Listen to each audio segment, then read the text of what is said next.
মাহফুজ আলম, আসিফ মাহমুদকে অনতিবিলম্বে 15 দিনের মধ্যে পদত্যাগ করতে হবে।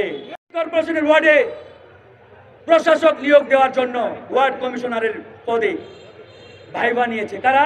কথিত ছাত্র নেতারা। এদেরকে এই রাষ্ট্রীয় দায়িত্ব কারা দিয়েছে? এই প্রশ্নটি করেন।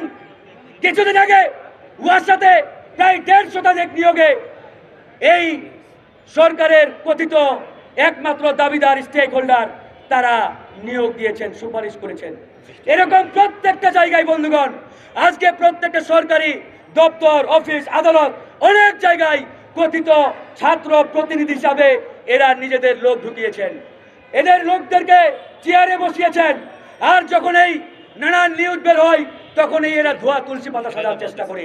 তো যাই হোক বন্ধুগণ, আমরা গত 3 দিন আগে স্পষ্ট করে বলেছি, এই সরকারের মধ্যে ইতিমধ্যে যে 2 জন জাতীয় নাগরিক পার্টির প্রতিনিধি রয়েছেন, আসিফ মাহমুদ, সজীব ভুইয়া এবং মাহফুজ আলম, তাদেরকে আমরা 15 দিনের আলটিমেটাম দিয়েছি।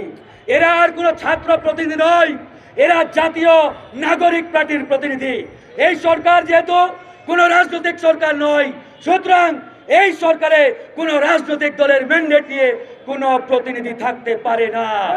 তাই মাহফুজ আলম, আসিফ মাহমুদকে অনতিবিলম্বে 15 দিনের মধ্যে পদত্যাগ করতে হবে। তারা যদি পদত্যাগ না করে 15 দিন পার হওয়ার পরে বিপ্লবের পক্ষের শক্তিগুলো নিয়ে যা যা করার আমরা তাই করব। মনে রাখবেন, সোজা আঙ্গুলে ঘি না উঠলে আঙ্গুল কিভাবে বাঁকা করতে হয় গণ অধিকার পরিষদ সেটা ভালো জানে। তাই আর কথা বাড়াতে চাই না, আমরা একটাই আহ্বান জানিয়ে শেষ করব। আওয়ামী লীগের প্রশ্নে নো কম্প্রোমাইজ। আওয়ামী লীগের প্রশ্নে আপনি প্রধান উপদেষ্টা হন আর সেনা প্রধান হন, উই ডোন্ট কেয়ার।